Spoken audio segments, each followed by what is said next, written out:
Hey, what's up mga pre, and welcome back dito sa ating YouTube channel. And for today's video ay pag-uusapan nga natin itong isang meme coin mga pre, no? Walang iba kundi itong The Legend PP or The Legend Pip mga pre. So itong The Legend PP nga mga pre is isang hybrid meme token plus utility plus NFT project on Base. At ngayong May 4 nga mga pre ay magkakaroon sila ng pre-sale dito sa Pinksale mga pre.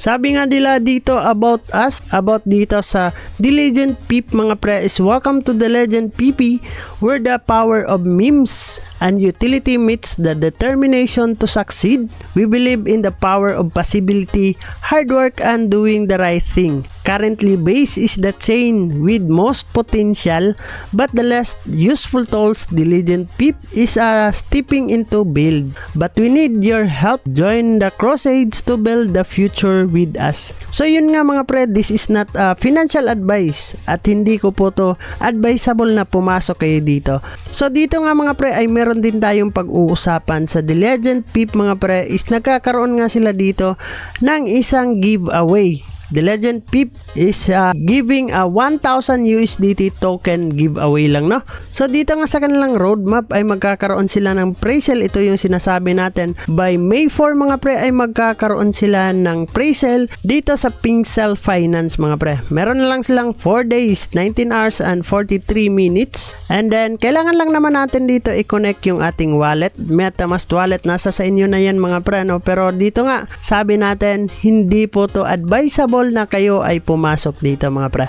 So, true hybrid meme utility project on Base team KYC and audit before launch mga pre. So, potential nito mga pre is magkakaroon sila ng 1,000 times gem potential.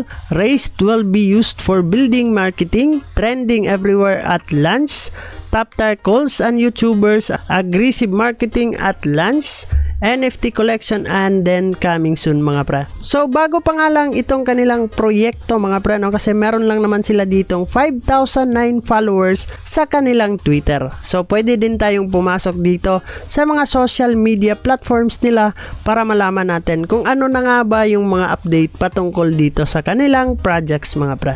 And then dito sa kanilang launch mga pre, launch with strong LP, renounce ownership, revoke minting, and burn LP.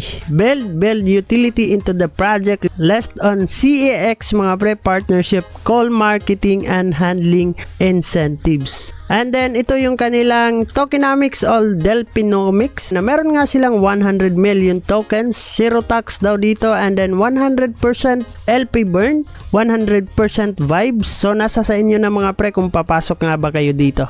So kung paano nga ba tayo magpa-participate dito sa kanilang pa-airdrop mga pre or yung kanilang giveaway. So kailangan lang naman natin dito ng wallet address ng Base wallet. Ilalagay natin dyan. And then yung ating Telegram handle mga pre, yung username natin, kailangan po natin ilagay dyan. And then last, gusto nyo ba dito mga pre na ma-include sa The Legend Pip whitelist for pre-sale mga pre, ilagay nyo dito yes or no lang siguro, and then submit lang natin yung form nila. So kayo po yung may hawak sa inyong pera mga pre, no? Hindi ko to sinasabi or hindi ko to pinopromote sa inyo para pasukin ninyo. Ito ay nagbibigay lang tayo ng idea ano nga ba yung mga pwede nating pasukin na mga projects mga pre. So yun nga, always do your own research kasi kayo pong may hawak sa inyong pera, hindi po ako. So yun lang naman yung pag-uusapan natin for today's video about dito sa The Legend Pip mga pre. Kung bago ka lang dito sa ating YouTube channel ay huwag kalimutang mag-click subscribe and click the notification bell para ma-update at ma-aware ka sa mga panibago nating i-upload na video. So this is me, Dong Ayan TV. Mag-ingat tayong lahat. Bye-bye. Solid to sa aming community na puro makulit, mga hari na trash talk pero malupit. Bawal ang iyakin kapag ka natatalo, magpalit ka na ng bago at lumipat ka ng kampo. Gusto mo kumita